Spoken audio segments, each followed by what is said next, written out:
Oh, Wes, what's going on, man? Not much, Brian. Just getting my wits about me again. What's going on with you? Never had no wits, never getting any wits back. We're just gonna fly by the seat of our pants. Um, did you see did you see the review I did of Manny Boxing VR?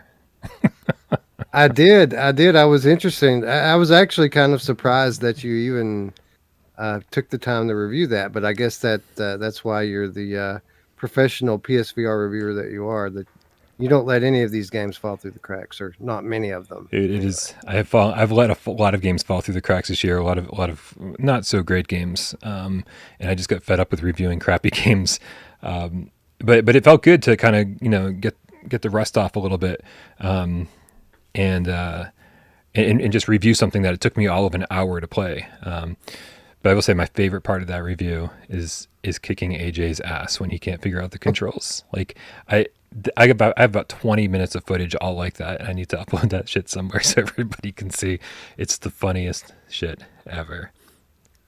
Yeah, it looked like one of those experiences that was so bad it's good Yeah. because you're literally just spamming AJ in the face over and over again, and he's just laughing his ass off as he falls to the ground repeatedly. It was funny. It was funny to watch. I've had dreams where I just spam AJ in the face over and over again. I have a feeling that's not what you're referring to. Dude, let's get this shit show started. You ready? Ready as I'm going to be. Let's go. Let's do it.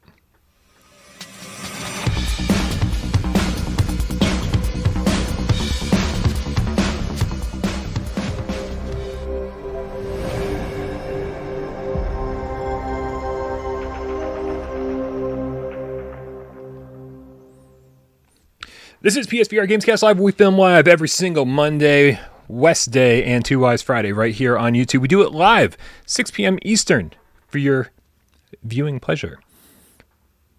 But if you don't have time to sit around and watch us live and participate in this amazing chat down below, you can always listen to it on MP3 or audio services or streaming services.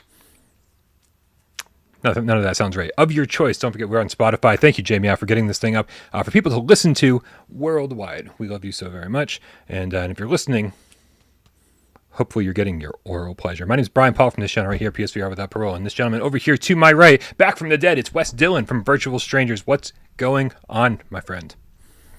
Like I said at the top, man, I'm just getting my wits about me. I feel like I've been underwater for a week. And I'm just now starting to remember who I am and what I do on a normal daily basis. And yeah, man, it's good to be back. I feel pretty good. Feel healthy again, or as close to healthy as I normally get, and ready to go. Ready to get this holiday season underway. Hell yeah, man. Welcome back. Land of the living. With only 62 days, as you see right down here, until the launch of the PSVR2. 62 days, 5 hours, 55 minutes, and 2 seconds, assuming that all of ours show up at midnight on the day that it launches. So maybe ignore the hours part of it. Yeah, man. I Man Bear Pig in the chat. Man Bear Pig Game Cat. He does exist with the $2 tip. Says, "Hey Brian, hope you're feeling better, man." Wes was really the one that was sick. I was sick for all of like a day and a half, just from stuff that a lot of people got real upset about when I mentioned on Twitter what I'd been doing. So suck it. Anyway, so and if I told you the rest of the stuff that I do, it's not related, you'd be like, Brian, seriously? Anyway, what are we talking about, Wes? We should talk about some stuff. We got all sorts of things to discuss. We a little out of practice. We didn't do the show on Monday, so just getting back into the swing of things here. Wes is starting to feel better. I'm feeling better, and we got so many things to talk about. But first and foremost, a little bit of housekeeping. If you don't already, hang out with us on Discord, make sure you click the link in the description below. Join us over on Discord. This kind of conversation happens 24/7, and I will tell you, with all the news that's coming in about PSVR2, that conversation is getting more and more intense, and a lot of people are showing up every single day. So if you need some people to talk about PSVR2s, whoa, old Darth in the chat says you'll be happy to know that some Canadian retailers are now showing PSVR2s are out of stock. Crazy guys. A lot of people were suggesting that PSVR2s will be in plentiful supply. So it's, hey, you know what? It's good to hear that maybe these things are selling pretty well. Man Bear Pig Game Cat in the chat with the $2 tip says, Wes, I'm glad you're feeling better. Man, we miss you. Wait, did I miss? Feeling better, man, comma, we miss you. Sorry, I got my punctuation in the wrong place. Wes, what is going on in the land of virtual strangers? I know that you've got end of the year stuff coming up and all sorts of craziness. So things are kind of looking quiet on your channel, right? Yeah, we're just playing catch up now. Basically, I'm getting around to doing things that I should have done a month ago in preparation for the 2022 show, which of course is our year-end award show and giveaway event. Typically, we go the first week of January with it. We're going to have to push it back a week this year because, as you know, that's the week of CES. So we're going to get into that as soon as I return from CES. But I'm happy to report that I've put a good 2 or 3 days solid in now of preparation, compiling lists, sending out giveaway key requests to our friends at the studios, and everything finally starting to come together. But no, I mean, as far as scheduled content goes, not a lot going on the channel right now. I did release a pre-recorded edited video a few days ago where we welcomed our friend Will Loubiere from Character Bank to a game of Demeo, the new DLC that just came out. And I've got some other stuff planned. I might even stream tonight, man. You never know. I'm feeling pretty good right now. If that persists, we may do something a little bit later.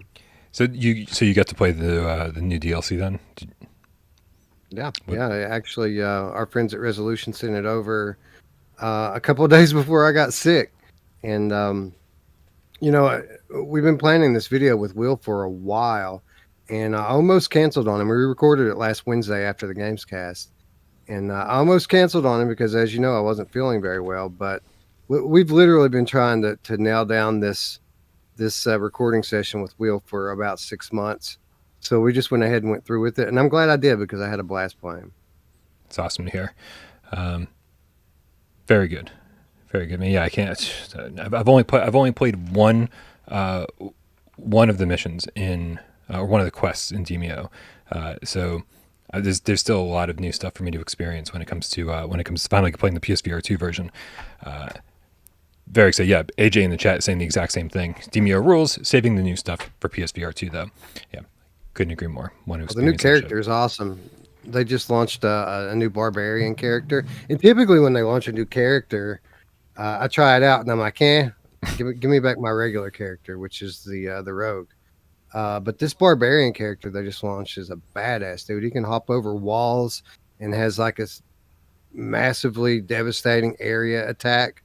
You can take out a bunch of enemies, and he has a grappling hook that works like the scorpion from Mortal Kombat, where you can grab the enemies and pull them towards you. Get over here! Sorry. Yeah, exactly. Dude, speaking of Demeo, this is so pertinent to the topic at hand. One of the great reasons to join our Discord is because you can leave viewer takeover questions there. Obviously, you can derail the conversation anytime you want here in the chat by leaving a tip, or you can just go over to our Discord and leave a viewer takeover question, and maybe we'll read you the question and answer it on the show, like serial killer space game cat space. Oh, underscore space underscore. Okay, you know what? I think I fell for the joke. He writes, many of the PSVR2 releases have prices that match PC and Quest counterparts, for the most part on ports. Is this the end of the PSVR tax? It's very interesting that we're talking about Demeo as we read this question, Wes, because Demeo is much more expensive on PSVR2 than it is on Quest. So do you think this will be a trend? Are developers going to start saying, hey, we put a lot of fucking work into this port. We had to go back in and up-res the textures and add adaptive trigger support and haptics in the headset. And we want to be compensated for this superior version. You're getting a superior version, so we want to charge you for those superior editions. What do you think, man? I don't think that this is going to be the case. Actually, I think with PSVR2 coming out and being more in line in terms of parity with the other platforms, with regard to controller configurations and tracking. It's much more similar on a technical level to the other platforms now than it was before.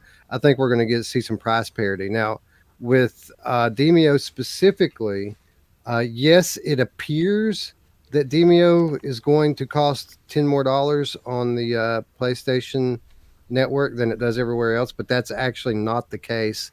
Demeo is set to get a price increase across all platforms in just a few weeks. Bam. So yeah, so there you go. So they're doing the Crisis Brigade model where as they add content, they up the price a little bit. That's right. It's good to hear, Pistol man. Whip also did something similar, I believe. Well, then what the hell is going on with the Star Wars game, Tales from the Galaxy's Edge? Are we getting... Is there more content coming to that? Because that is definitely more expensive on PSVR 2. I'm not sure. Actually. Is it? It was pretty expensive on Quest. Yeah, I think because what it was... God, I can't remember now. I want to say it's $20 for the base game and $15 for the additional DLC, which brings up to $35 on Quest. And I want to say it's $49.99 on PSVR 2. 14, really? Wow. You know what? Wow, I would be shocked if that's true. Well, let's find out if you should be shocked or not, Wes. I'm going to bring it up right now. We're going to go over to Digital Games and Services and search for Galaxy's Edge. Because if I search for Star Wars, we're going to be here all day.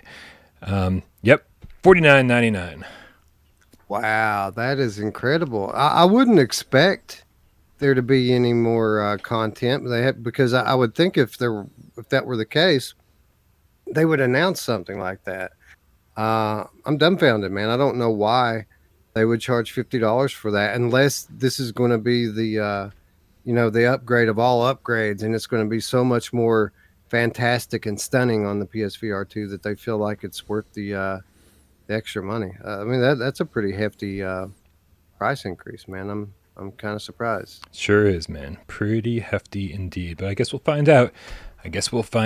But at least with Demeo making sense now, a little bit more sense. This seems like more of an exception to the rule rather than the rule. Because it just seemed for a little bit there that PSVR 2 games are just going to be a little bit more expensive than their Quest and PC counterparts. So yeah, to answer Serial Killer's question, yeah, I do think this is the end. I'm pretty sure. I don't know for certain, Wes. Maybe you know the answer to this, but like we know that Steam takes 30%. We know that the PlayStation Store takes 30%, and does the Oculus Store, does the Meta Store take 30% as well? Is that just across the board? Everybody takes the same?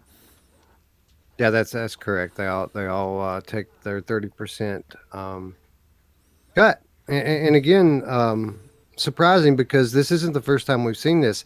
ILMX Lab launched Vader Immortal on the Quest platform, and when they brought that over to PlayStation VR, it had perfect price parity. It cost the exact same on PSVR as it did on Quest. So this is a bit of a strange move.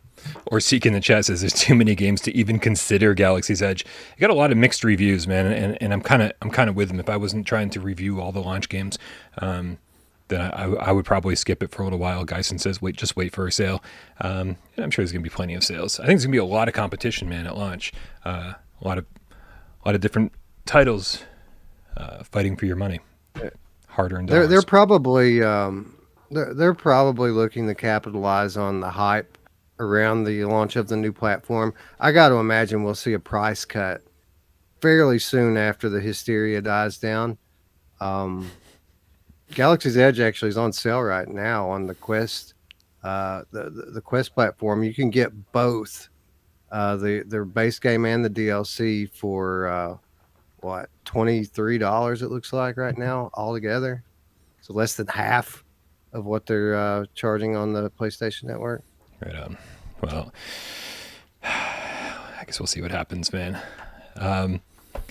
All right, well let's move along, man. We got so many different things to talk about today, and actually the next topic that we have, news broke literally less than an hour ago over on the Survive Discord. They announced that the PSVR version of the game, a 4-player zombie co-op shooter, is launching in 2 days. Nothing like advance notice, right, Wes? 2 days Survive is coming out. It's that good old VR marketing cycle where we learn about something and then 2 days later it's out. At least we got 2 days. Sometimes we don't even get that, right? Sometimes it just drops. Yeah. No, and that has definitely been the case lately. It's been with like car mechanic VR simulator. It's like we didn't even know it was coming. Right, the developers had mentioned that they were working on cooking simulator VR and prison simulator VR, but they failed to mention and we're also making car mechanic simulator VR for PlayStation VR. And by the way, it's done and here it is. Like just absolutely zero notice whatsoever. So it can be a little frustrating, especially during a time like this where it's like, hey guys, there's not a lot happening in the world of PSVR. Like you have our full undivided attention when your game comes out. Like you can have the spotlight for days on the channel. I'll do a let's play. We'll cover it on GAMESCAST. Well, like we can do all these different things if you give us the time to prepare, and we'll see. Like the last time I talked to these devs was a year ago, and they were like, "Oh yeah, absolutely, we'll keep you in the loop." And I've never heard back from them, so I don't know what loop they're in, but I am certainly not part of it. That said, Wes, you know about this game. You've played this game on Steam, correct? Yeah. I've streamed it a couple of times actually, and I'm curious, man. This game has a lot of potential, in my opinion. Now, don't get me wrong. This is still very much a Gen 1 VR zombie shooter, but there's a whole lot of game here. The game features a story-driven campaign you can play with up to 3 of your friends. I'm assuming this is going to be the case on PlayStation as well. And yeah, man, it's again, it's a whole lot of game here. Very objective driven gameplay, a lot of exploration over some fairly large maps, a large arsenal of weapons, all of which are upgradable. Are they but not right away? Are they two-handed weapons? Because everything I'm seeing in the trailer is two-handed, so this could, I'm assuming, would have aim support. Well, there's a wide variety of pistols and two-handed guns. There's a large amount of melee weapons. I mean, you can get a bow. I mean, it really is quite an arsenal that you can unlock. But all of it has to be unlocked pretty much. They basically start you out with a basic rifle and a basic pistol stripped down with iron sights. And you literally have to get out there and explore the neighborhoods, go through the houses, all the little nooks and crannies to unlock the upgrades for the weapons. Again, a lot of potential here with this game. And I'm hopeful that this PSVR version turns out to be the definitive version. AJ in the chat says, so many people tell me this is better than After the Fall. What say you, Wes? Well, I mean, if it works. Now, and that's a big if, because there's a lot of jank with this game on Steam. It's very difficult sometimes to party up with your friends. There's also some other small jank with the gameplay. Most of that stuff's been patched out though over time. I do think that if you're someone who is critical of the gameplay loop in After the Fall because you don't feel like there's any reason to keep coming back to it, I think that this is going to be something that suits your taste a little bit more. In some ways, it reminds me of Arizona Sunshine, but there's a lot more depth to the gameplay here. There's a lot more to do here than you'll find in a game like Arizona Sunshine. In fact, if you could visualize what the ideal sequel to Arizona Sunshine might be like, I think that this game is a great example of what you would visualize there. I love that Arizona Sunshine technically has like a spiritual sequel, and we're like, but that's not what we're envisioning. I mean, you might. I mean, I know that you and I have completely different takes on After the Fall. So, yeah. After the Fall is pretty far from what Arizona Sunshine is, and I think a lot of people, myself included, really would have rather had a more straightforward sequel to Arizona Sunshine, because I did enjoy Arizona Sunshine for all of its faults. Same. And what really would have liked to have seen what Vertigo could have done with the sequel there. Yeah. After all the updates and after all the patches and whatever. Like Arizona Sunshine had a decently long campaign, and you could play in co-op, and I had fun with it, man. But yeah, janky but fun. So let's see, Looper the Underground Game Cat. I don't know if he intended this to be as funny as it is, but like this is one of the funniest things I think Looper has ever said. With the €5, he said, "Oh wow!" in regards to Survive. That's big news. It could be in the top 4 PSVR games of 2023. I think that's a safe assumption. Honestly, I think it certainly has the potential to be in there in the top 5. Not that I mean, what do we have, like 20 releases this year, maybe? I mean, I think Looper's insinuating that there were only 3 worth playing, and this could be the 4th. So I think we had Wanderer, which was amazing, and Zenith, which was great, and of course Moss Book 2. All, as far as I was concerned, 9+ out of 10. And then if this is even a 7.5 out of 10 or better, like it's still, I don't think anything else has even come close to that kind of score. So we had Lucky's Tale this year. We had Stride this year. Oh, right. Shadow Point. I mean, there was some stuff. This year's been longer than I thought it was. I enjoyed Stride more than most people, and Lucky's Tale was good. Shadow Point, not the greatest port, but still a good game. We also got GC13, the Diet Pepsi Cat, in the chat with a $10 tip. Says, thank you, with a little dancing pear. Thank you, GC13. We appreciate you being here. Thank you, Tiffany. The Marvel Sod with the $200 tip. Thank you very much, man. Like, you guys keeping the lights on. I fucking love you so much. Says, Merry Christmas to everyone. And if Christmas isn't your jam, then happy holidays. Keep those lights on for all of us. I didn't even read the tip first. So you were talking about keeping the lights on. Thank you very much, man. We love and appreciate you. It's amazing. Thank you so much. All right, what haven't we covered about Survive? I don't know, man.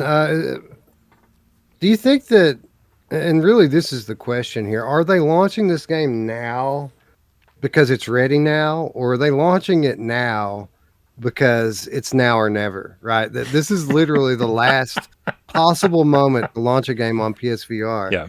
And I kind of think that's the question. My hope is that the fact that this has made it through the once stringent Sony QA process is that this game might have a lot of the bugs and stuff worked out that didn't get worked out on the Steam version.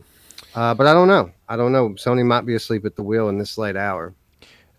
Yeah, it's a good question. But I will say, so talking to these devs even a year ago, I was like, are you sure you want to bring this over to PSVR? Like, as as the last few games trickle out, and then they were like, they were pretty early on. They didn't even have PSVR footage then. I don't know if they even have PSVR footage now to share, but because obviously we haven't had much time to look into this before the show.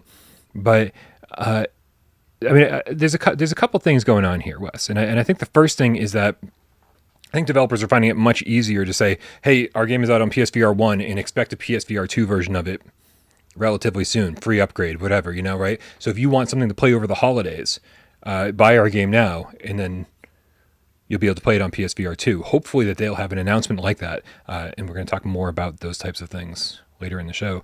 And also there's a bunch of people, and I love this so much. I see people in the comments all the time being like, PSVR is not dead. I just bought mine. Right. And so they're playing catch up. They've got a lot of different games that they're still that they've heard were good and they haven't had a chance to play. And for those people, it's really, really reassuring to see new games still kind of trickling out here and there. And so I think even if it's only a few thousand sales, that's they've been working on this thing. So why not push it out, get it out there, and then hopefully have a PSVR 2 upgrade ready for launch. I think it's kind of like the best of both worlds. Yeah, and how awesome must it be to be one of these people who are just now getting into PSVR and having this awesome catalog to play through while you wait for the next gen to arrive. I noticed a few of these people. Eurogamer did a video last week that was like the 10 best original PSVR games that you must play. And I agree with some of it. I do think that they had some glaring omissions, but to read through the comments of that video, there were quite a few people like, man, I need to get a PSVR. And it's like, well, you're a little late to the party. You better hurry. You can get them for about $5 right now. So run. Yeah, right. You know? Car alarm on my end. That's a different type of siren. We get a lot of tips in the chat to get caught up on here.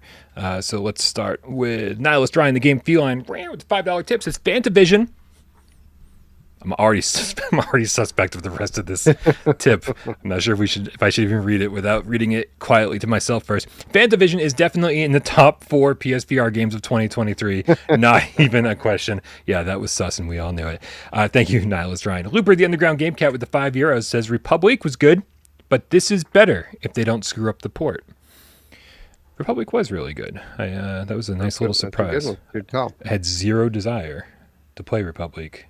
After kind of hating on the flat screen version. Turns out it was a fun story. Dark Angel with the $6.50, very specific, but I love it. There we go. Pretty holiday colors. Happy solstice. Thank you very much. Happy solstice to you as well. Happy solstice, Dark. Good to see you. James Moore, the $10 tip, says, I got my PS5 delivered to Grand Cayman today. Merry Christmas. Do you know geography better than I do? Because everyone knows geography better than I do. I don't know exactly where that is, but the echo in my head tells me that this might be someplace that people visit for like spring break. That sounds familiar to me. My guess is that it's an island. Yeah. And they don't have PS5s. Why is your PSVR there? Or why is your PS5 there, bro? You need to go get it. So much time. Wait, are you there? Are you at Grand Cayman? Like, if you're not there, that's a problem. If you are there, then it's not a problem. If you're there for the holidays, then wonderful. Maybe they're planning a getaway when PSVR2 comes out, and they're going to fly someplace exotic just so that they can put a headset on and feel like they're at home. Right. Finally boots up perfect for the first time in 5 years. It's like, wow, look at this beautiful island. Looper, the Underground Game Cat with the €2 says, keep in mind, in reference to Survive, this is two devs, so 2-person team and an art intern. So Looper is at the skinny on what's going on over at Candy something Studios. What is it? Candy Makers. Yeah, they've been working on this thing forever. I think as long as I've been playing VR, they've been working on this game. And there really is some impressive things about it. For example, the menu. The menu of the game's awesome. It's not just like a frozen screen, but it's like a VRAF. It's like an area that you hang out in, the menu area. And they constantly have zombies cycling in, and they're behind barriers and things, so they can't kill you before the game starts. But if you're waiting on your friends to party up with, you're not just sitting in the lobby like Firewall or something. You can just sit and mess around with your pistol, which is subsequently what you use to make menu choices, is by shooting things. But you can also just sit there and shoot zombies for hours if you want, while you're waiting on people to join. It's pretty cool. Beard of Power 666 asked in the chat, what's the price of this game? Over on Steam, it's going for $25. We'll see if there's a PlayStation tax. So I would say for $25, even if there's a little bit of jank, if we get the full game, if we get multiplayer, you had said, Wes, prior to the show that there's an issue on Steam getting multiplayer working or getting your friends into the party, right? Right. Yeah. So yeah, it's one of these things that they have a pretty basic party system set up, where of course you choose public or you choose private. The problem is that everyone kind of loads into the system, and you can't see each other on their little menu thing to choose. So I'll start a party, be it public or private. Brian will go into the game and try to find my party, and it just won't show up for him. And then I'll go to look for him, and I won't be able to see him. But meanwhile, AJ will get in on the first try. It's really this kind of weirdness. Last time I played, when we streamed it, Roots, after about 30 minutes of trying, just said, you know what, I can't play. and we had to go on with a party of 2 instead of a party of 4 because Roots or Eric, neither of them could join my lobby. But after that happened, some rando joined my private lobby. They guessed my my password and joined our party, and we couldn't hear them. We had the game chat turned off, and the way it's set up, you can't toggle that from the game. You have to do that from the menu. But we had like this super pro player join our private party randomly and show us where a bunch of the upgrades and stuff were and carry us through a good portion of the game. I had fun playing it. I've had fun playing it every time I've tried to play it. There's just a lot of frustration with some of the technical aspects. Yeah. Well, so for $25, like, you know, if they were charging $50 and you get these types of problems, I'd be like, man, that really blows. But for $25, it kind of comes with like the little asterisk, like it's $25, so expect it to be run like a $25 game. And dude, if there's hours of campaign shit to play here, and I can jump in with, we're hoping we can get some keys from the developers, and it would be amazing, dude. I don't think you, Wes, along with me, AJ, and Miles have ever been in a game together all at once. And I would absolutely love this to be the first game we all play together, play through the good chunk of the campaign, live stream it, and this have that be my experience with the co-op. So let's hope we're able to make that happen. I'm totally down. I really did enjoy this game. Well, I like the exploration aspect of it. The maps themselves are probably on par with the size of like the Saints and Sinners maps, maybe a little bit bigger, but there's a lot more of a percentage of it is explorable. So a lot more of the houses and things in the neighborhood you can break into and search through, where it's very, with Saints and Sinners very cordoned off, and you kind of pick your spots here and there that you can actually go inside of. Stupid donkey in the chat says Wes's password was password. No, it was. How did he guess? It was the same passcode as on my luggage. 12345. Nice. Always appreciate a Spaceballs reference.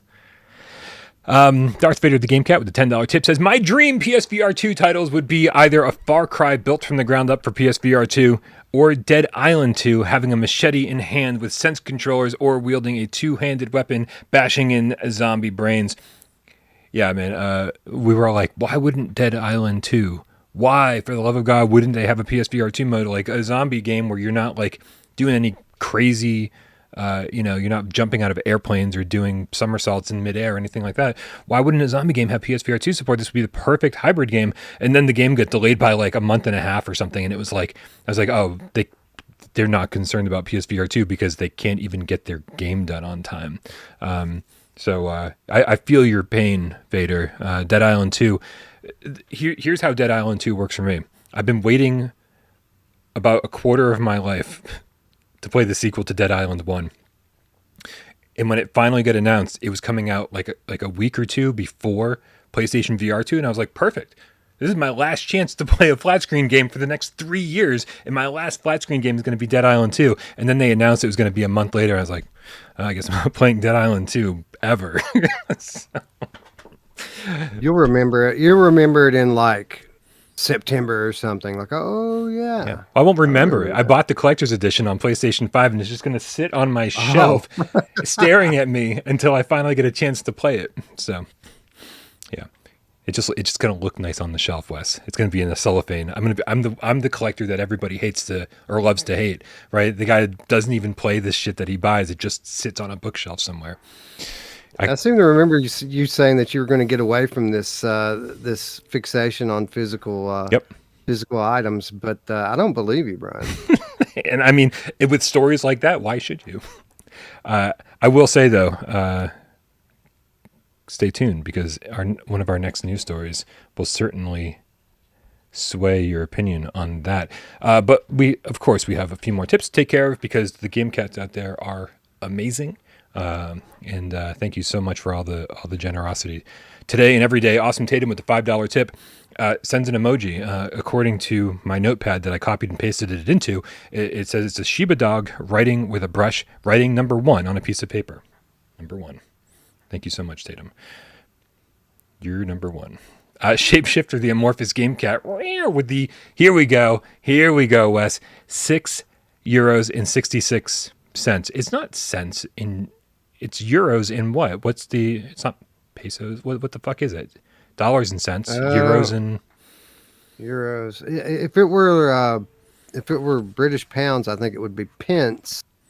But I don't know. I don't know what the basic unit is in Europe. Maybe one of the cats can enlighten us. Well, we're going to go with €6.66. Shapeshifter writes, Merry Christmas without Parole dudes. Thanks for the endless stream of content and entertainment. Shapeshifter, we wouldn't do it if you weren't here to watch. That's not true. We used to do this shit long before anybody watched. So, but we're happy that you're here for sure. Professor Lilith with the $10 tip says, Happy Hanukkah and Merry Christmas. Game Cats covering all bases. Love it. People were saying that it is cents. It is cents. Except for Nick. Nick says it's euritos. Looper, the Underground Game Cat with the €2 says it's euro cents. It's like Euro Disney. They just fucking didn't even try. They just copied and pasted and put euro in front of it. Euro cents, euro It works, pesos. it works. It is cents. And then Marcusor says we need a Spaceballs VR. Way to stay on topic, everybody. This is great. All right, this leads us to one of our bigger topics of the day. I mean, Survive got announced, and now I don't know what the big topics are. But if you guys have been paying attention to the PlayStation Store today, you'll be very, very happy to see that there's a huge holiday sale going on. And although there's a bunch of awesome PSVR 1 games on sale, like Wanderer for half price, $20, Star Wars Squadrons for literally $6, Wes. Star Wars Squadrons for $6. Insane. That's crazy. Amazing PSVR 1 games on sale. That's not what we're here to talk about. We are here to talk about PSVR 2 games that are on sale as part of this. The very first, the most important one, I would have to say, is Resident Evil Village. Now, the reason that this is able to be on sale the way that it is because it's just the PS4 or PlayStation 5 version of the game. And if you have either one of those, you can upgrade to the PlayStation 5 version, and then you get to download the PSVR 2 patch for free, or they're calling it DLC, but it's essentially a patch you have to just download off the PlayStation Store. Calling it DLC just confuses the matter, especially when Village's DLC does not get VR support, so let's not confuse the matter. So regularly a $40 game at this point, obviously launched at $60, $40 on the PlayStation Store, now on sale for the holidays, $20. $20, Wes. For a That's great, man. For a PSVR 2 launch title. Possibly the only AAA PSVR 2 launch title is only $20 on the PlayStation Store right now. That's incredible, because we talked about this last week, and I told you now, because it was last week, literally a week ago today, that they announced conclusively that this will be a launch title, that it will be a free upgrade. And I said it then, like, now that they've done that, I can go give them my money so that they know why I'm buying the game. Mm-hmm. So I went immediately after the GAMESCAST. I went onto the PSN Store and I saw that it was full price. And I was like, nope, it was just on sale. I think we'll wait until it goes back on sale. And thankfully, we didn't have to wait long. Here we are a week later. It's $20. Now, my question to you is, sure, as of right now, the DLC that's a part of the Gold Edition is all third person. I'm pretty sure, 100% sure that it's not going to be supported in VR at launch. Do we suspect that this might be something that's coming down the road? Should we go ahead and pick up the Gold Edition now while it's on a discount? Maybe not as much of a discount, but still you're getting a 20% discount on what is pretty much a new release.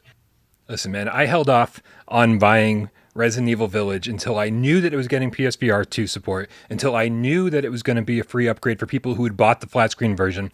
And just like you said, you're like, well, I want them to know why they're getting my money. So you know what? When they announced the DLC for PSVR 2, then I will buy the DLC for PSVR 2.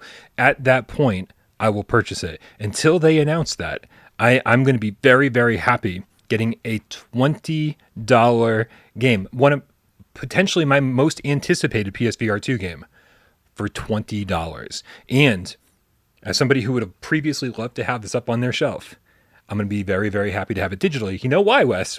Because every time I go to play Resident Evil 7, I forget that I own the disc version of it. And it's like, I'm not organized. Despite how these bookshelves look, I am super disorganized. And so in front of my TV, there's exactly what you don't want to see in front of a TV. And that's stacks of Blu-rays and stacks of PS4 and PS5 games and discs that aren't in their cases. And it's like, oh no, like I hope when I finally, like I open the Biohazard case and it's not in there. It's not in there. There's like a My Chemical Romance CD in there instead. And I'm like, what is this? What did you do? So I have a very similar situation going on here. Only mine is compounded by the fact that my PlayStation 5 is buried deep behind my television and my PC. So when I want to actually play a physical game, and I'm like you, always forget the ones that I have physical copies of, and I just try to boot them and then have to get up and find the disc. But when I finally do find the disc, I've got to reach over my TV and behind my computer and try to find the slot to stick this disc in. And then I always inevitably put it in upside down and have to get it back out and flip it over. It's an ordeal. So yeah, I'm becoming a bigger fan of these digital editions every day. Yeah, I never thought I would. I never thought that this day would come. But the last time I tried to play through Resident Evil 7, I was like, I made a thumbnail and I scheduled a live stream, and then 10 minutes before the stream started, I went over onto the Resident Evil tile and I clicked the button and said put the disc in. And I was like, what? And so then it had to download. Like I don't know if I just deleted it to make space on my hard drive or whatever, but then it had to download stuff and it was just install things, and it was just, my stream ended up being like 15 minutes late, and I was just like, this is a hassle that like I'd forgotten was a thing. So I'm going to be very happy to own this digitally. I've got enough physical games in my life. I am getting way too old for this shit. So that is. I mean, you guys should be extremely happy right now. I think a lot of you guys owned. Izzard in the chat says, "What's a CD?" Excellent question. Yeah, man. I'm just super happy. A lot of you guys out there either own the PlayStation 4 or PlayStation 5 version of Village already, so you already own this game. Maybe you played it on the flat screen, maybe you didn't, maybe you're waiting for the VR version. But man, this is really some amazing news. So many people have said, "Oh man, like it's $550 for the PlayStation VR2, and that doesn't even count any games." Well, for an extra $20, you get one of the best launch games that you could possibly get. And then on top of that, Wes, the rest of this story actually involves PSVR1 games that are getting free PSVR2 upgrades. And if you check out the PlayStation Store, you'll see that. Let's see, do I actually have... Really quickly, before we move on from Village, and while you're pulling that up, thank you. I just want to say a couple of things. First of all, don't wait, people. It's on sale now. You're not likely going to get a better deal on it than this.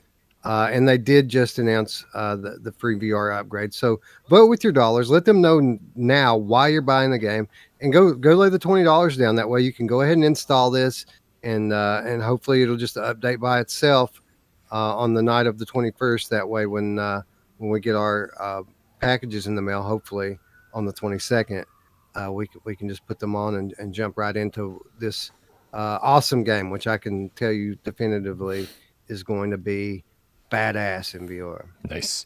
Yeah. If you haven't been, if you haven't been keeping up, so it shouldn't update by itself, Wes, according to the blog or wherever this information came from. It's actually going to be listed as separate DLC on the PlayStation Store. So if you pop in your disc or you download the game and you're like, well, why the hell isn't this playing properly on PSVR2? It's because you need to download the DLC separately. And I'm only assuming that if it was a patch, it might be a giant patch, right? And it would be really sad if the people who are just playing this on the flat screen would have to have like a couple of extra gigs of Resident Evil information on their hard drive, who don't even care about the PSVR2 version. So having it kind of be this optional download, I think, is a really smart way to handle this. I'm starting to wonder, Brian, if I should have picked up one of those SSD expansions while they were on sale on Black Friday. Me too. Because these things were very expensive when they launched. But a few weeks ago, you could actually get a terabyte for a very reasonable price, and for a Gen 4 NVMe drive, less than $150, it's actually a pretty damn great deal. Yeah, agreed. And I always say the same thing. I was like, oh, I'm really good about the way that I handle this stuff, right? Because I have to review everything. I just tackle one game at a time. I play it, I put it on my hard drive, I delete it when I'm done, once the review's done, and then I install another game. I play through that, and then I get the review out, and I delete it, and I install another game. There's too many games. There are way too many games coming out at launch, and I think I'm going to find myself in a very difficult situation without without some extra storage. So I may consider this before launch, handling that. Well, I'll keep my eye out, and I'll try to maybe post on the Discord as I see these drives go on sale. I think the Western Digital one goes on sale fairly frequently, so I'll keep an eye out, and maybe we'll all just buy one together. Josh Cat in the chat with the $2 tip says, all of this holiday cheer can suck it. I'm kind of with you, man. Like, it's super nice that we're all here and that we're like friends and family and we all love each other so very much. But man, I can't wait for the holiday to be over. Like, my favorite thing about December 25th is that once it's over, that's as far away as we can possibly be from Christmas for an entire year. I'm a fan. I'm a fan of Christmas, but I, of course, am also a father. So I get to make magic happen for my children. It's rather enjoyable. It's pretty awesome. I bet you're a great dad. Yeah. Sometimes I'm terrible dad. sometimes I'm pretty cool. I think my kids probably think I'm the coolest dad ever because literally my kids are all into video games and like we have everything and they don't even have to ask for it because I just have it already anyway because I want it. You know? That's pretty good. We actually had another tip here that I let slip past me, and that is from Stephen Blaylock with the $4.99. See, I know this North American stuff. It says, I would love Star Trek Bridge Crew for VR2. Okay, so there's a lot of games out there. There's so many games out there that haven't been confirmed to be getting PSVR2 upgrades. And there's even games that the developers have kind of hinted about getting PSVR2 upgrades and then had said nothing. You know, it said nothing about not making it official, but sort of hinting at it. And then on top of it being like, well, how the hell are we going to, you know, how does your upgrade system work? Are you just going to allow us to upgrade it for free for PSVR2 or what the deal? And I think a lot of the people are nervous now, right? To finish off the news story we were just talking about, Wes, After the Fall is currently on sale for $16 with Plus. And that is a PSVR2 upgrade at launch, free upgrade at launch. Pistol Whip is only $15 with Plus. Again, free PSVR2 upgrade at launch. And No Man's Sky is $30 right now, half price. Again, PSVR2 upgrade at launch. So if you're looking to pick up a bunch of PSVR1 games that you haven't picked up and you needed to be reassured that they were going to be playable on PSVR2 and at launch for no additional charge, great, here you go. These games are all on sale right now. And you can have some PSVR2 titles ready to go day one. What makes me nervous, Wes, are games like Wanderer. And like, well, this game is on sale right now for $20, half price, and it's one of my favorite games of the year. But they haven't announced their PSVR2 plans. Saints and Sinners. As convinced as I am that like Skydance will probably give us the free upgrade, it's not 100%. I haven't got any confirmation on that. And so that game's on sale right now for, God, I think half price. I could be wrong. And so Moss Book 1 and 2, when Polyarch basically said, hey, these games are coming to PSVR 2 with all these additions, and oh, if you already bought them, you're going to have to buy them again if you want to play them on PSVR 2. Right? It was a bad move, I think, anti-consumer. And now it's made everyone really hesitant to buy PSVR 1 games because it's like, oh, not everybody is going to follow this free upgrade path. So do you think it's a bad move for these developers not to be talking about their PSVR 2 plans? Like, don't you think everyone would be rushing out and buying Wanderer right now if they knew that they could be playing it on PSVR 2 launch day with upgraded graphics and controls? I think so. It makes you wonder if Sony is still kind of trying to control the flow of information a little bit. But I do think in some cases we have these internal marketing guys that are just trying to kind of figure out whether or not they can get away with what Polyarch's doing and not take too big of a hit. I don't think that's the case in most situations, though. I don't know. You want to say that they should go ahead and try to capitalize on what sales they could be taking advantage of now, but then on the other hand, you've got to wonder how much are they actually leaving on the table? How many people are actually still playing their PSVR and looking to actively buy games? I mean, if you haven't bought Wanderer yet, are you going to buy it now? I mean, I guess maybe you would. There's a few people out there that are waiting for this very announcement. But I got to think that most people who actively play PlayStation VR probably already bought Wanderer because it's an amazing game and one of a few that came out this year. Agreed. But I will say that I was seeing comments as early as January when this game came out saying, until I know that I can play this on PSVR2, I'm not going to give them my money. Like, I'm just not willing to sacrifice my collection of games. And so it's a little bit crazy.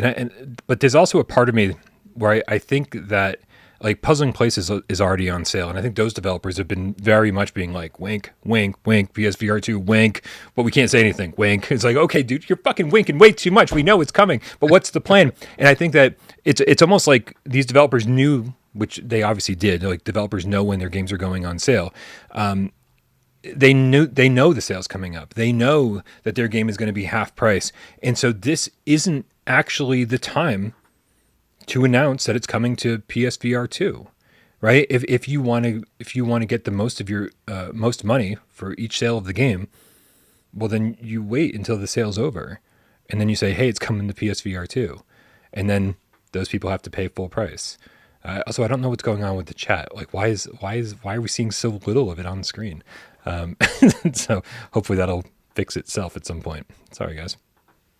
It's interesting that you say that because it seems like that might be exactly what's happening specifically with Wanderer, as they've been teasing an announcement for January, and outside of the possibility of maybe there being some kind of DLC coming, conventional wisdom would say that most likely the announcement is going to be PSVR 2 support.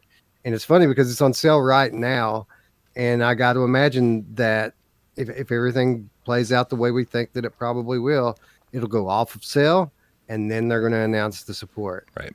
And so it's interesting timing for sure. Yeah, I just wonder how many people out there are going to say this is an old game for PSVR 1, and then suddenly it can't compete with the actual PSVR 2 launch titles, a lot of which don't look even as good as Wanderer does. Wanderer is amazing, looks amazing for our current gen headset, which is very quickly becoming a last gen headset.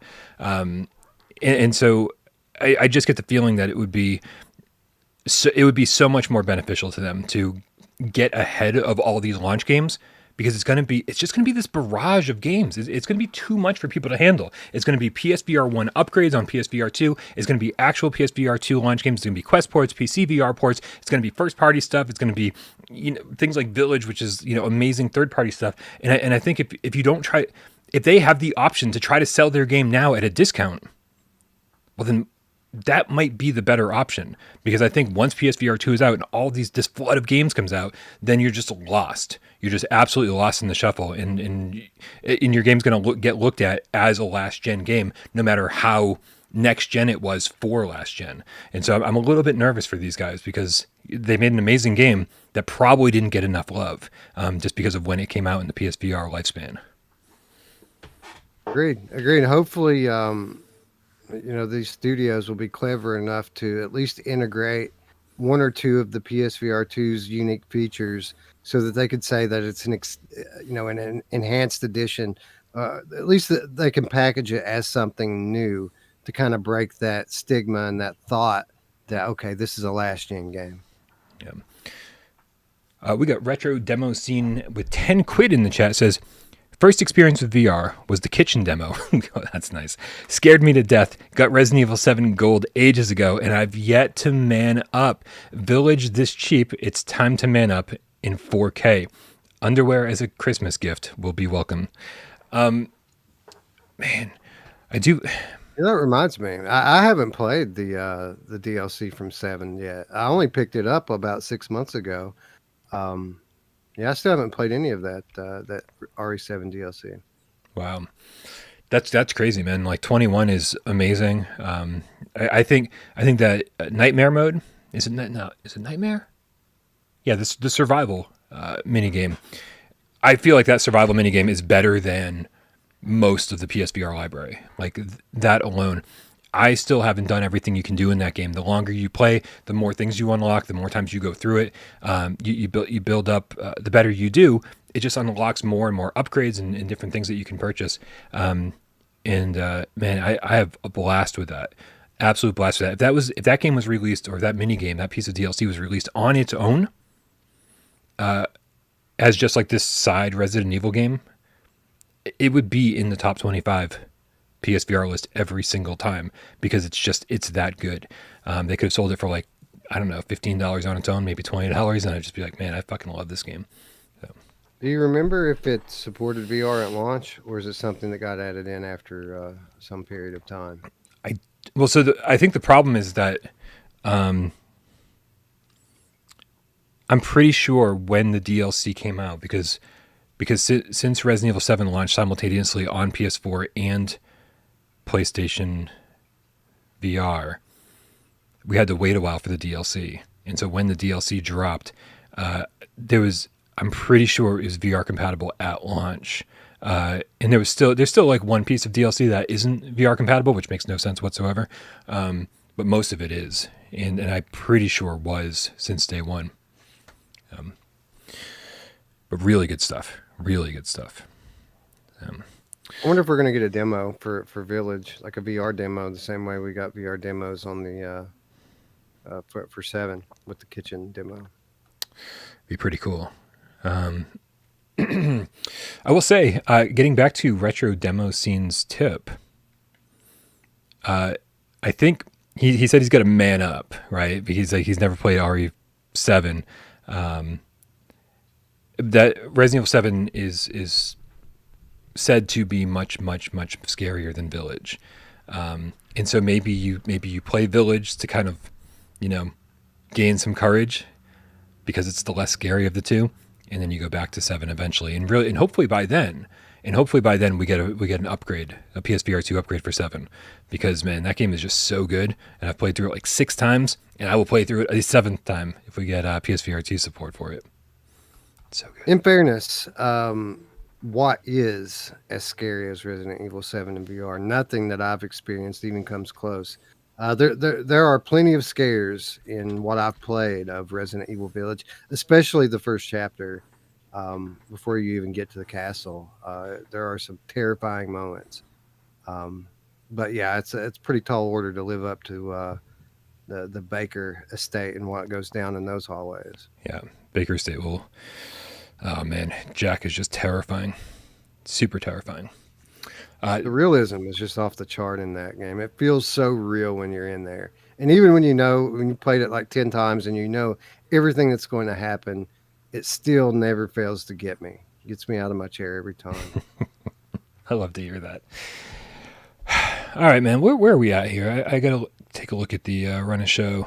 Oh, dude, right. It's we're an hour into the show. We should be wrapping things up, and we're just now getting to our main topic, which is typical, of course, for every single episode of GamesCast Live ever. This is great, man. This is really great. We've got all sorts of plans for CES 2023, and then the live stream just went up on Sony's YouTube channel. Saying with a countdown, saying 14 more days until this. In the thumbnail was a woman playing a PlayStation VR2, right? She had the headset on and the Sense controllers in her hands, and that's the entire thumbnail. We're like, is this gonna be where total brain malfunction? It's like Sony answered our question as we were asking it. How do you think this is gonna be the big event, Wes? Like the big presentation that we need, showcasing tons of games and filling us in on all the launch titles and maybe some more AAA announcements. The thing that everybody wants, Wes, is this gonna be that?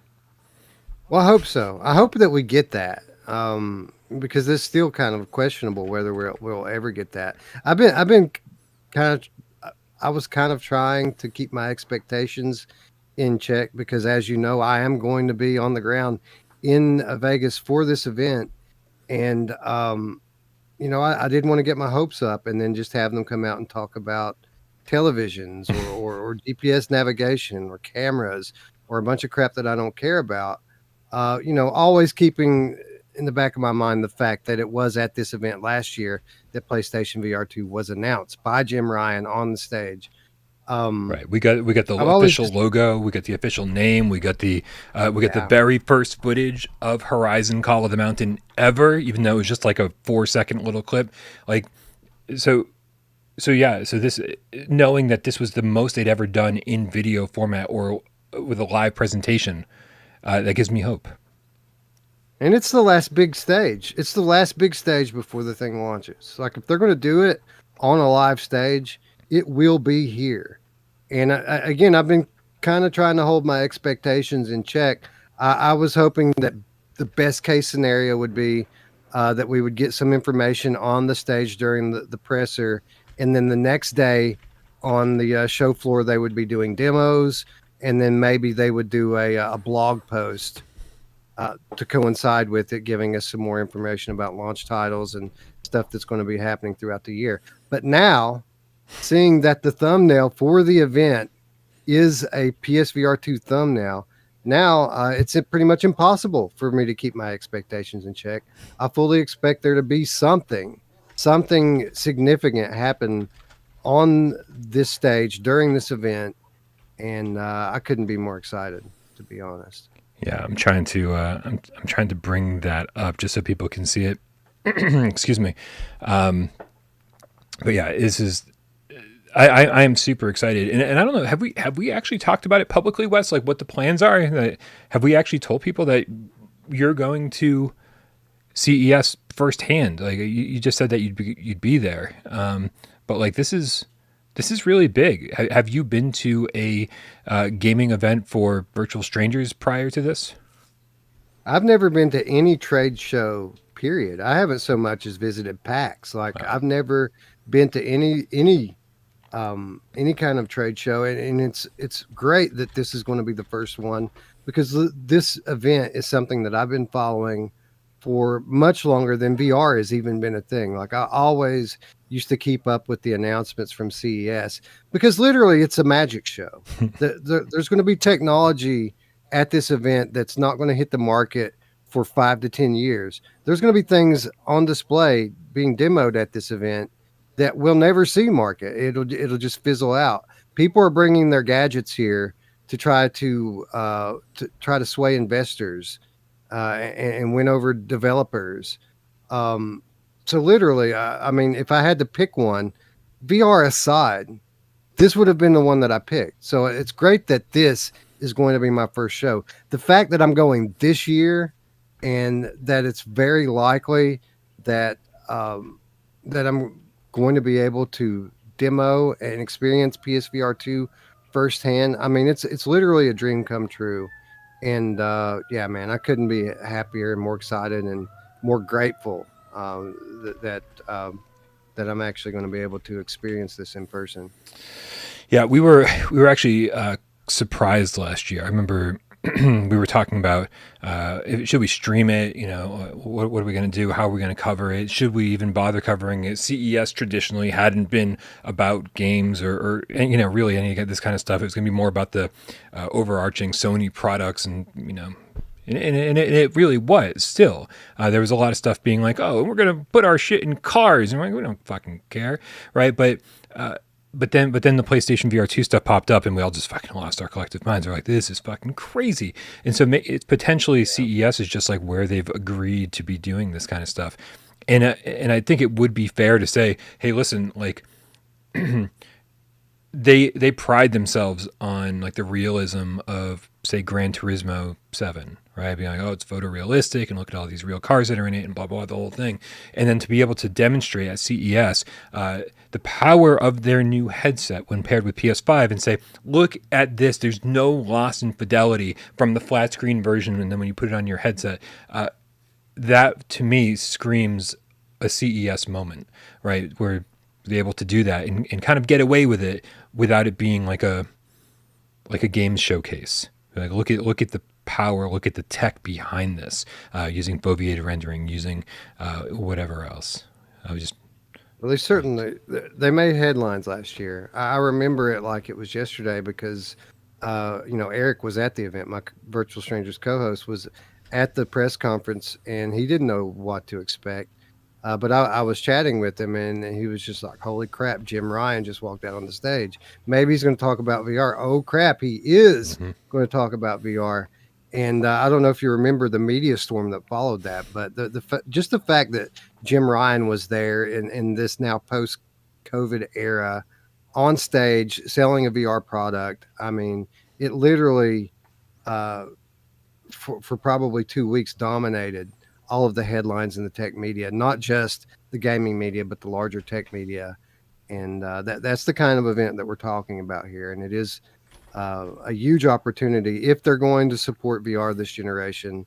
And all signs point to that being the case.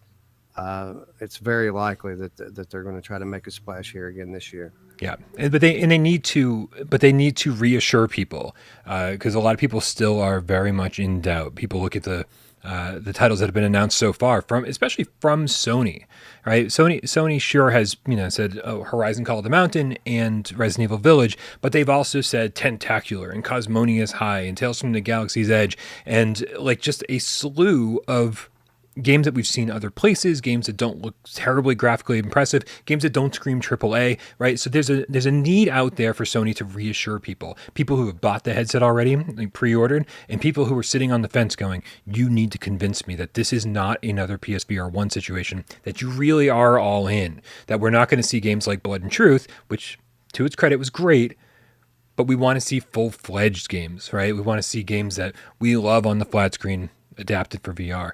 And so this could potentially be the place where that news starts disseminating. And I think they need to do that as soon as possible. And when this thing kicks off, we're literally 5 weeks from the launch of the PSVR2 headset. Like, you can't cut it much closer than that, Wes. Like, this has to be the moment where that starts happening, where it may not be the event we've been waiting for, but it has to be the start of the events that we've been waiting for. There needs to be a state of play to follow this. There needs to be a PlayStation blog post to follow this with the full launch lineup, with games that we didn't expect. There just needs to be more coming out of Sony because a lot of people out there feel abandoned already, and that's not a good feeling when you're willing to put down $600 for a headset. Yeah, we need that sizzle reel, Brian. We need a good 3-minute sizzle reel that we can dissect for a few days and kind of make out and speculate. Oh, what is this game? What is that game? Oh, is that BioShock? That looks like BioShock. Is that Twisted Metal? I think we might be getting Twisted Metal. We need one of those. And I honestly, I think that would be enough. If we could just see some more first party stuff that's planned over the next year to 2 years, just so that we could know that it's coming, that would be enough to really ratchet up the hype level with the larger gaming community. Agreed. Dan Kiefer, we've actually got a bunch of tips to get caught up on, but Dan Kiefer in the chat said, I wonder how many people VR can convert to GT fans. Okay, I think let's go backwards on this. I think he's asking how many Gran Turismo fans will be converted to VR if Gran Turismo 7 actually launches in VR or for PSVR2. I think it's very important for that game to be there. I think Horizon might be their biggest IP right now, and I think Gran Turismo might be their second biggest IP. So if they say, hey, unlike Gran Turismo Sport, our full game is going to be supported with PSVR2, I think that goes a long way, and it gets people who are obsessed with Gran Turismo to be like, I want to play this in the most immersive way possible. Especially, again, when they show these side-by-side comparisons and say, look, you lose no graphical fidelity when you put the headset on. It looks even better in the headset because now you're immersed in it. And then Horizon, of course, there's some diehard Horizon fans out there who absolutely are only buying PSVR2 because the next game is an exclusive. So I think it's super important that these titles are there and that the fans of them know about them, because right now no one's reading the PlayStation blog posts. There are people out there who would totally buy a PSVR2 headset, but they don't even know about it because our little VR world here, Wes, is small, and it's hard to get the message out beyond these four walls.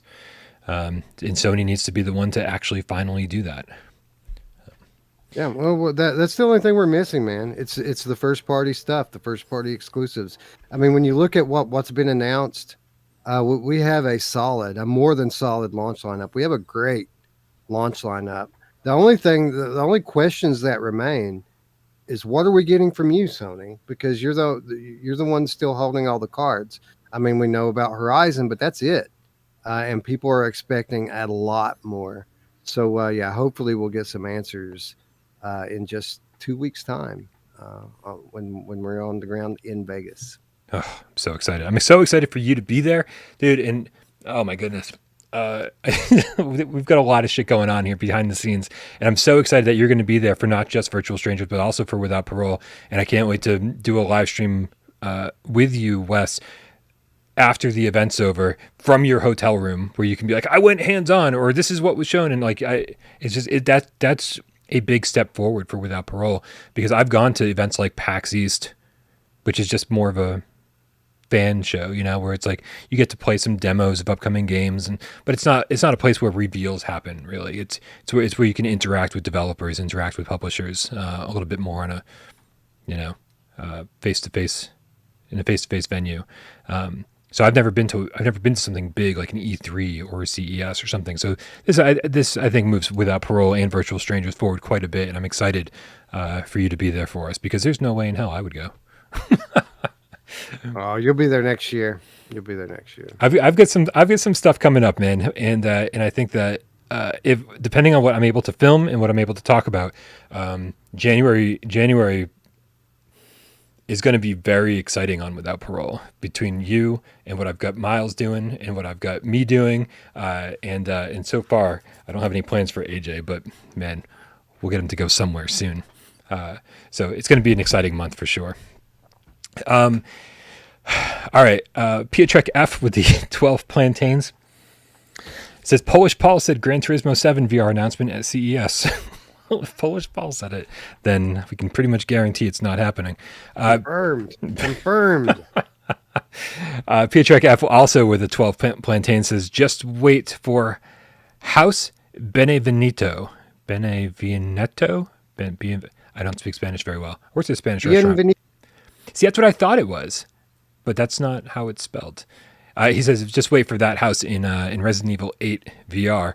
I'm assuming Pietrek is saying that there are scary moments in Resident Evil Village, and I don't doubt that for a second. And I've been trying to kind of go on media blackout for the last year and a half because I just don't want to know what to expect. You've seen the creatures, right? Like the main enemy in the village part of the game. In screenshots, I think, man. Like in whatever the trailers have revealed, I've really been trying not to pay attention to any of it because I want it to be a surprise. I didn't know anything about Biohazard going in, and so when I did, it was all new. And I was. I'll say a couple of things, non-spoilery things about those enemies. One, they're huge. And two, as you can imagine, the sound design in this game is on point, and it keeps you on edge the entire time that you're exploring the village. Just the things that you hear without seeing.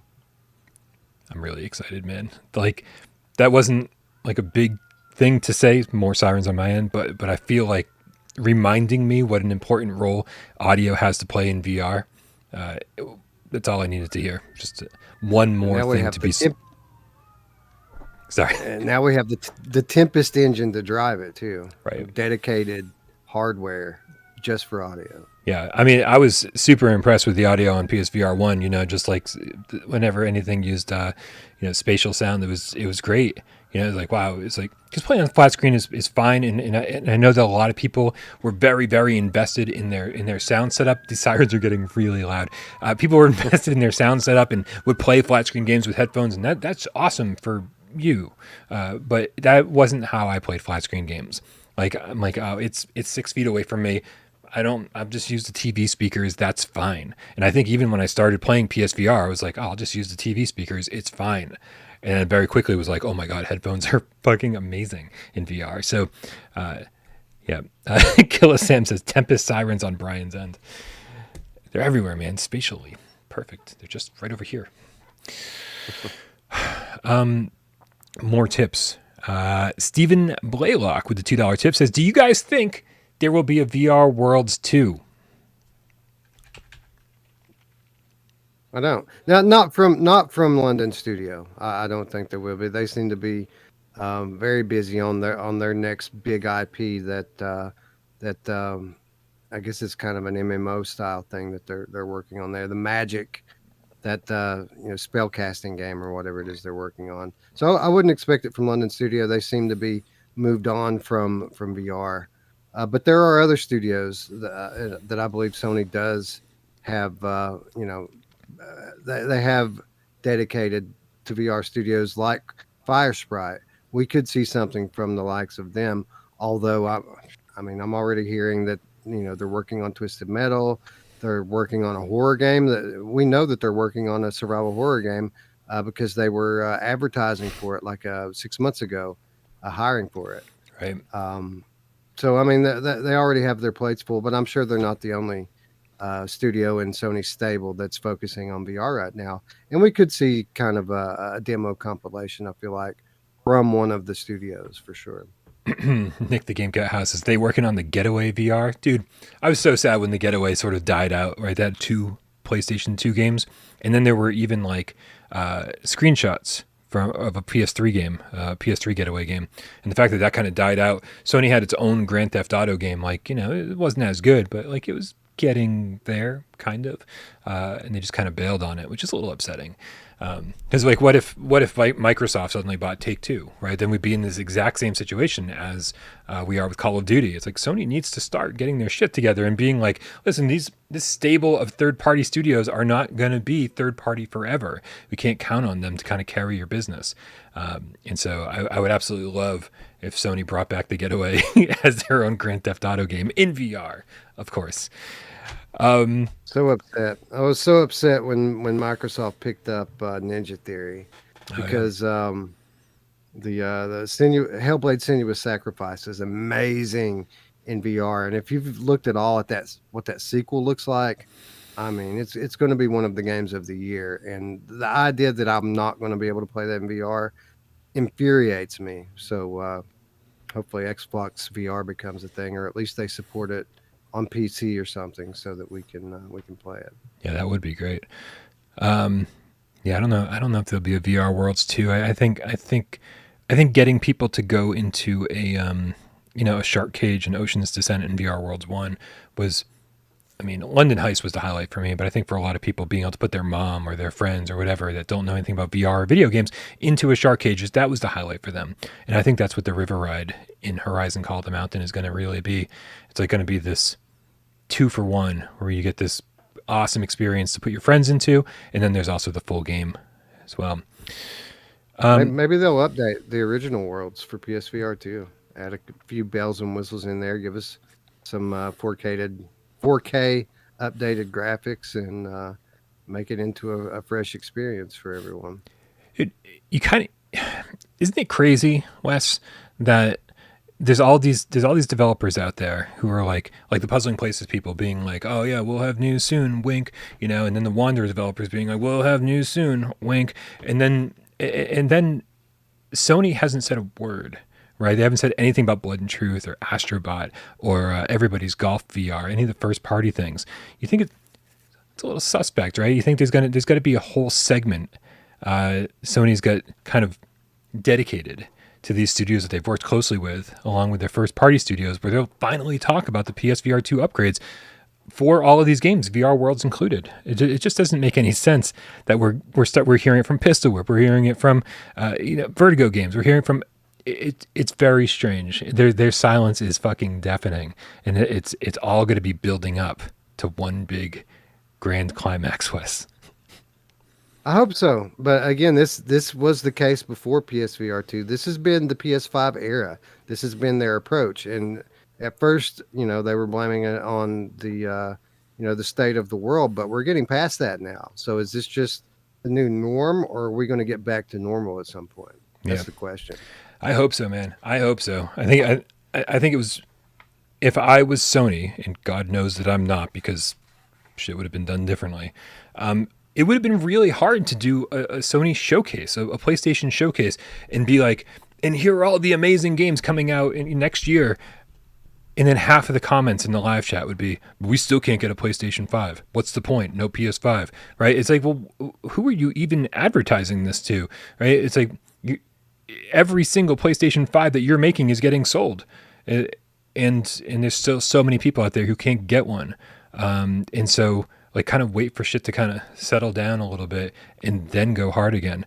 But shit's not settled down quite yet. And I think PlayStation VR2 is going to launch into a world that even Sony wasn't ready for. Other places outside of the US are still struggling getting PlayStation 5s. And I think PlayStation 5 had a rocky launch, very successful rocky launch, and I think PSVR2 is going to be in the same boat. So if there's some silence from Sony's end on PSVR2 even, I wouldn't be totally surprised. This is just kind of a mess. So we'll see what happens. I think there was another tip that yes, here we go. Snacks, please, the Smiles Back Game Cat. It's a great name. With the $2 tip. It says, Wes, please yell something during the presentation. My mom. That would be perfect. You guys going to hear me yell my mom at Jim Ryan? Yep. And I'm sure there's going to be a perfect opening for that too. He's going to be like, and you know who's excited about PSVR 2? And you just hear way off in the background, my mom. you know who else has a perfect opening, Ryan? My mom. Why does it never get old? Yeah. J Meow says, Brian, you said climax. Dude, were you not paying attention? It was a reference to ejaculating. That was the whole point of the joke. It's not funny if you have to explain it, Jay. Izzard says, you missed my tip. You know who never misses the tip, Brian? I got to scroll back. Izzard, I'm very, very sorry. A lot of these tips are from a long time ago, and somehow I still managed to miss some. Uh-oh. Izzard, what did you say? I can't scroll back far enough to see. Oh, no. I hate when I miss tips. Just type it again in the chat, and we'll get you, bud. Sorry about that. Wonder Rob wants me to yell out Game Cats. I mean, you can meow or something, right? And then. Oh yeah, I probably could meow. That would actually work. We could do like the thing from Super Troopers, right? Did you just say meow? That's pretty funny. Pretty funny. I'm waiting for Izzard. The whole show. We're holding up the whole show right now because of Izzard. Okay. I think it's about time, man. I think it's about time to round out the show and play some PSVR 20 questions. Oh, how did I miss that? Izzard said, I just said Christmas equals VR squeaker influx. Oh, I get it. Like, so a lot of kids are going to start playing VR because they're going to get PSVR 2 for Christmas or Quest 2 for Christmas, that kind of stuff. Yeah. Thank you so much for your tip. Sorry that I missed it.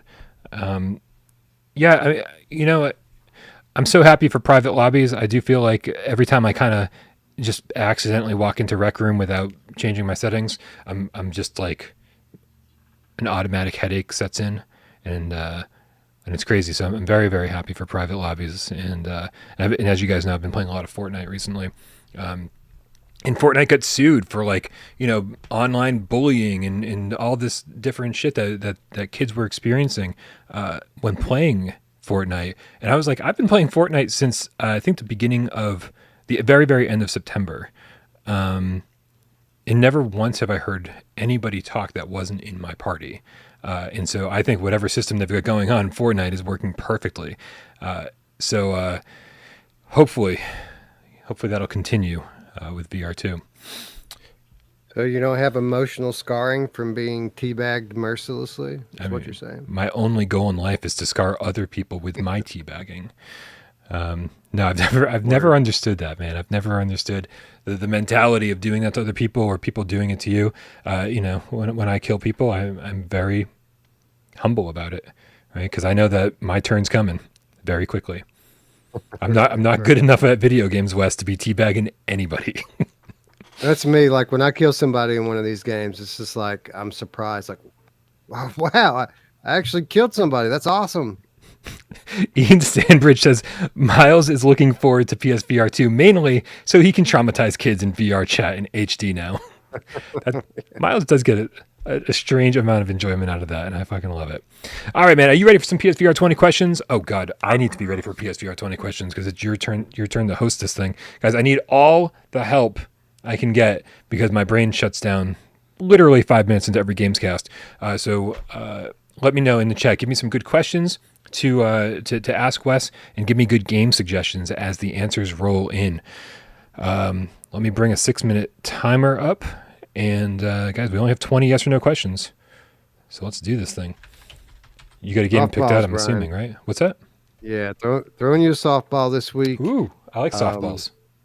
Yeah. Which I mentioned to you beforehand. I've probably picked it before, and I just don't remember. But we're going with it. We're rolling with it, man. I'm feeling this title today. I might go play it afterwards. Yeah, we need to have Looper's database at the ready, and just be like, which games have I? Yeah, but Looper's killing it, keeping up to date with all of our games of 20 questions. All right, let's do this. On my mark, get Des, go. Has this developer made other PSVR games? I don't think so. No, I think this is the only one. Okay, one off. Does this game use analog sticks, or can you use analog sticks in it? Yeah, I think so. Yeah. Okay. Can you also can you use the moves as well? I don't think so. Okay. All right. So we're thinking there hasn't been other PSVR games made by this studio. You can use analog sticks. Is it horror themed by any chance? Or an element of horror? No, it's not a horror game. I mean, there's a couple of jarring, frightening things in it, but I wouldn't call it a horror game. Okay. Did we talk about this game or this studio on today's show? No, I don't think so. Unless it came up in the chat or something, and I just don't remember. We didn't discuss it. Okay. That's 5. Yeah, that eliminates Wanderer. Is the thing you're doing in this game primarily shooting? No. Okay. Is it a puzzle game? No.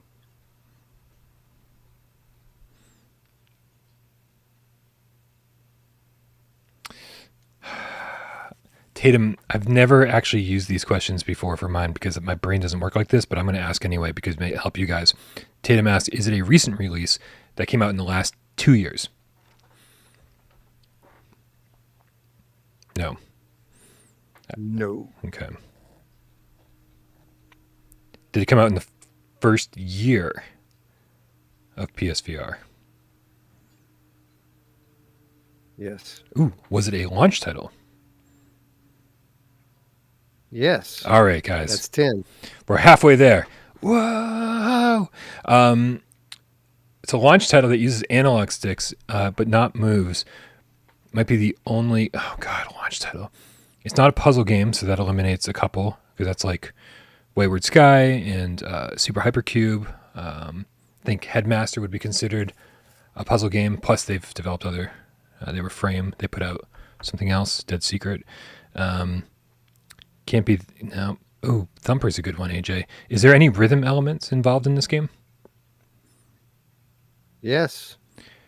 It can't be Thumper, though, because it's definitely got a horror theme. You're driving through hell.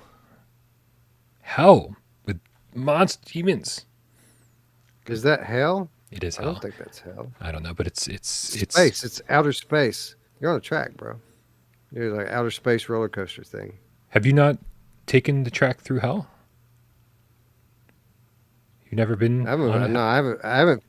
I mean, I did in like Rush of Blood. I mean, that's a track through hell. That's where I was before this life. I was going through.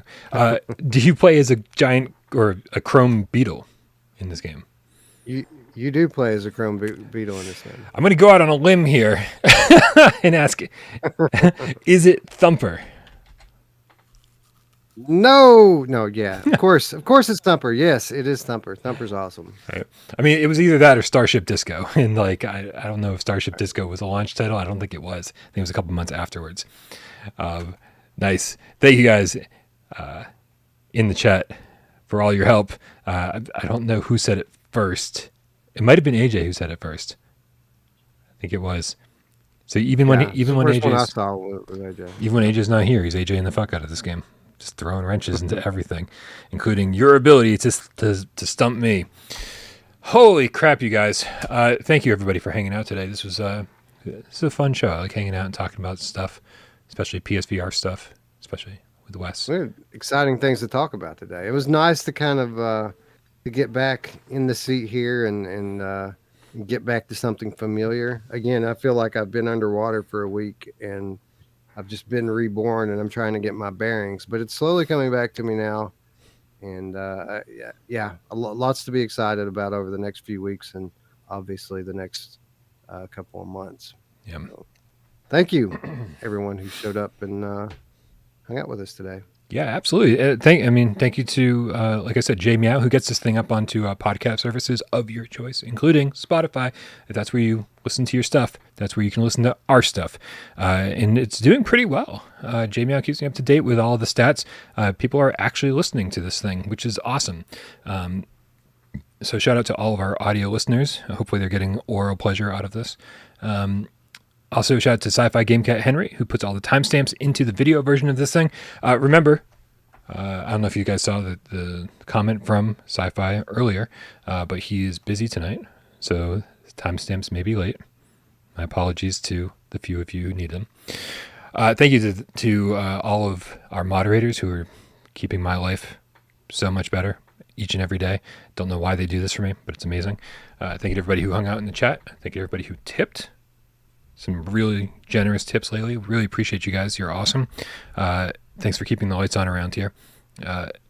Thanks to everybody who submits viewer takeover questions, who hangs out in the chat, helps me with 20 questions, and of course, all of you who sit back and watch the show and doesn't say a goddamn word. We know you're out there, and we love you just as much.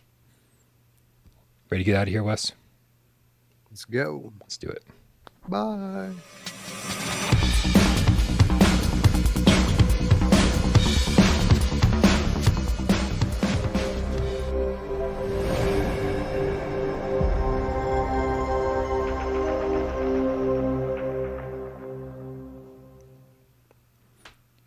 The thumbnail seems really out of date now. I need to go back in and change it to survive and all sorts of the other things that we talked about for 20 minutes straight. There's no survive on here at all. It's craziness. Apologies to Cyborn for not even getting around to Hubris today, huh? Right? We had the blast past Hubris. Hubris was on the run of show, and we were already 25 minutes, I think, over our time by the time we were supposed to talk about Hubris. But for anyone out there who didn't know, Hubris is on the PlayStation Store. Shockingly, by that, not shockingly in the slightest, it's not there when you click on the PSVR2 tab. It only shows up when you search for Hubris. God damn. How nice would it be, Wes, if we could just click on the PSVR2 tab and see just every PSVR2 game that's coming our way? Yeah, I know, right? I actually talked to my contact from Cyborn earlier today, and I had to help them find the page for Hubris on the PlayStation Store. They didn't know it was up yet. Not a good sign. Why doesn't... Nothing ever works the way it's supposed to. Okay, let's get out of here. I did ask him though if we were going to get some PSVR2 upgrades? Are they going to support the special features? And they were very vague about it, but the short answer is yes. They were like, there's special features on PSVR 2. Well, their actual answer was some features fit our game better than others, but yes. Oh, okay. That's vague, but still good. Very vague. Good. Yeah. So, all right. Good night, everyone. See you on Friday.